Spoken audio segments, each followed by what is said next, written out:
संख्येचे अवयव 10 या संख्या गुणाकाराच्या स्वरूपात लिहायच्या.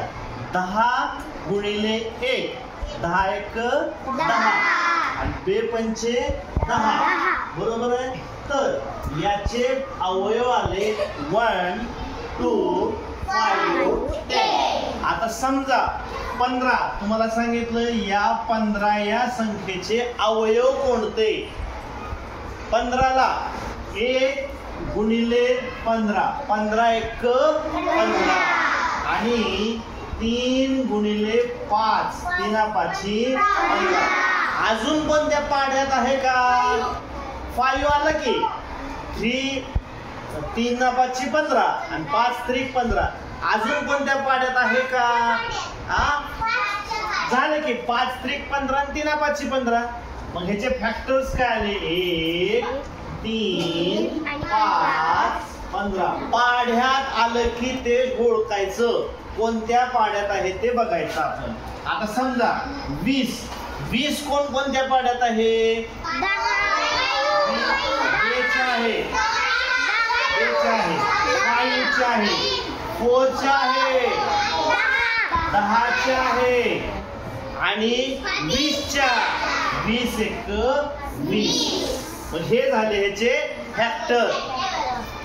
आता मग ह्याला कसं लिहायचं. आणि एक राहिला की 1 2 20 1 जा 20.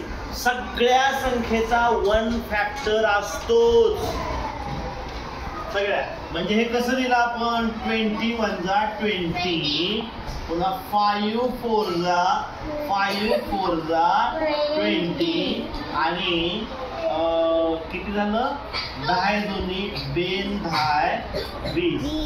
ठीक आहे. हे झाले याचे फॅक्टर. हे शोधण्यासाठी असं शोधायचं आहे. कळालं का. अवयव कसे शोधायचे. गुणाकाराच्या स्वरूपात मांडायचे आणि शोधायचे. कळालं. आता समजा मी आता सांगतो आणखीन एकदा तुम्हाला. 25 कोणत्या पाड्यात आहे. 5 25 बरोबर आहे. 5 25. अजून कोणत्या पाड्यात आहे. 1 25 म्हणजे 25 1 25 झालं की 25 1 25 1 25 25 5 5 25 5 5 25. अजून कोणत्या पाड्यात आहे का. नाही. अजून कोणत्या पाड्यात नाही. मग ह्याचे फॅक्टर कोणते झाले हे झाले.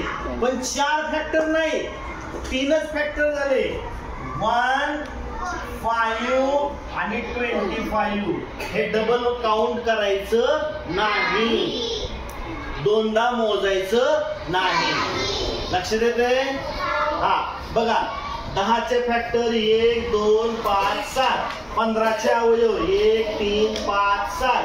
20चे अवयव 2 5 4 10 20 1. 25चे अवयव 1 5 25. लक्षात येते.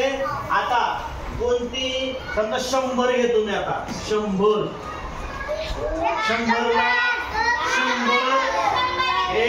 हे तर सगळ्यात येते. 100 1 100